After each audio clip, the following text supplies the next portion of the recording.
ନାଇଁ ନାଇଁ ଆପଣ କହିଲେ ଡିସେମ୍ବର ଯେତେ ଶେଷ ହେବାକୁ ପାଖେଇ ଆସୁଛି ମେଳି ସେତେ ବଢ଼ୁଛି ପ୍ରକୃତରେ 2026 ଲାଗୁଛି ବହୁତ କିଛି ହେବ ସେଇଥିପାଇଁ ଆମେ ସବୁ ଉତ୍ଫୁଲ୍ଲିତ ସେଇଥିପାଇଁ ମେଳି କରୁଛୁ କିଛି ମେଳି ନାହିଁ।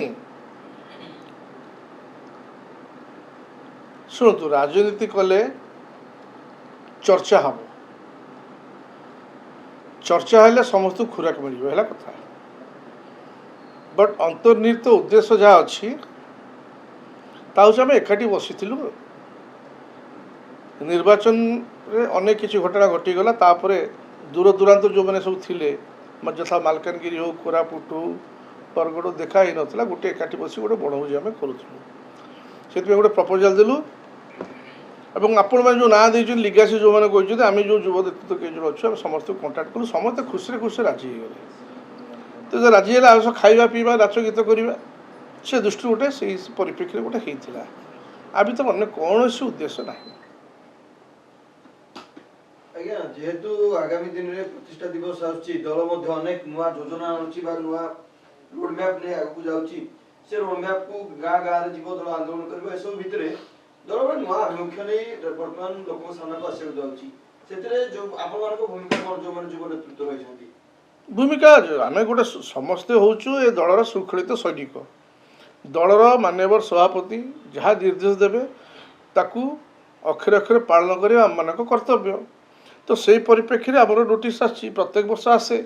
ମାନ୍ୟବର ସଭାପତି ନିର୍ଦ୍ଦେଶ ଦିଅନ୍ତି ଏଥର ତମେ କ'ଣ କ'ଣ କରିବା ଆମେ କ'ଣ କରିବା ଯେଉଁ ଖସଡ଼ା ପ୍ରସ୍ତୁତ ହୁଏ ସେ ନିର୍ଦ୍ଦେଶ ଆମେ ତ କାର୍ଯ୍ୟକାରୀ କରୁ ନଥିଙ୍ଗ ରଙ୍ଗ ୱିଥ୍ ଦ୍ୟାଟ୍ ଆଉ ତାପରେ ତା ଛଡ଼ା ଦ୍ୱିତୀୟ ଜିନିଷ କିଛି ନାହିଁ ଆଉ ହଁ ନିଶ୍ଚିତ ଭାବରେ ଗୋଟେ ପଟେ ନବୀନ ନିବାସରେ ସମୀକ୍ଷା କରୁଛନ୍ତି ହିଞ୍ଜିଳି ନୂଆପଡ଼ା ଉପନିର୍ବାଚନ ସେ ସମୟରେ ଆଉ ଗୋଟିଏ ଗୋଷ୍ଠୀ ଏକତ୍ରିତ ହେଉଛନ୍ତି ବରିଷ୍ଠ ବି ସଜବାଜ ହେଲେଣି ଯେ ପ୍ରକୃତ ପକ୍ଷେ ନେତୃତ୍ୱକୁ ନେଇ ଗୋଟେ ଚ୍ୟାଲେଞ୍ଜ ସୃଷ୍ଟି ହେଉଛି ନା ନେତୃତ୍ୱର ଆପଣ ଭାବୁଛନ୍ତି କେବେ ନେତୃତ୍ୱକୁ ଚ୍ୟାଲେଞ୍ଜ ହେଇପାରିବ? ମୁଁ ସବୁବେଳେ କହି ରଖିଛି ମାନେ ସର୍ବଭାରତୀୟ ସ୍ତରରେ ଆଞ୍ଚଳିକ ଦଳ ହିସାବରେ ବିଜୁ ଜନତା ଦଳ ଅନ୍ୟତମ ସର୍ବବୃହତ୍ ଦଳ ଏବଂ ଶୃଙ୍ଖଳିତ ଦଳ ନେତୃତ୍ୱ ଗୋଟିଏ ନବୀନ ପଟ୍ଟନାୟକ ତା ଛଡ଼ା ଆଉ କିଛି ଜିନିଷ ନାହିଁ ତେଣୁ ଯେଉଁମାନେ ଏ ଯେଉଁ ସ୍ପେକୁଲେସନ୍ ଚାଲିଛି ଏୟା ସେୟା ସେସବୁ ଜିନିଷ କିଛି ନୁହେଁ ସମସ୍ତେ ହୃଦୟରୁ ଭଲ ପାଇଛନ୍ତି ନବୀନ ପଟ୍ଟନାୟକକୁ ଏବଂ ମାନି ନେଇଛନ୍ତି ଶେଷ ପର୍ଯ୍ୟନ୍ତ ନେତା ଆମ ନବୀନ ପଟ୍ଟନାୟକ ହେଲା କଥା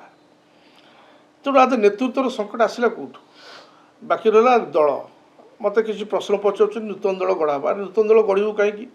ଏତେ ସଶକ୍ତ ଦଳ ଆମ ପାଖରେ ଅଛି ବିଜୁ ଜନତା ଦଳ ବିଜୁ ଜନତା ଦଳ କ'ଣ ଖାଲି ନବୀନ ପଟ୍ଟନାୟକକୁ ନେଇକି ହେଇଛି ବିଜୁ ଜନତା ଦଳ ଗଠନ ହେଲା ତା ପଛରେ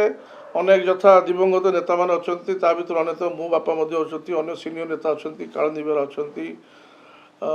ଆପଣଙ୍କର ଯେଉଁମାନେ ଆମର ସବୁ ବାପାମାନେ ଯେଉଁମାନେ ଅଛନ୍ତି ପ୍ରଦୀପ ମହାରଥୀ ହୁଅନ୍ତୁ ବାକି ବିଜୟ ଶ୍ରୀ ରାଉତରାୟ ହୁଅନ୍ତୁ କଳ୍ପତରୁ ଦାସ ହୁଅନ୍ତୁ ସମସ୍ତେ ଅନେକ ଲୋକଙ୍କର ଅବଦାନ ଅଛି ଯେଉଁମାନେ ଚାଲିଗଲେଣି।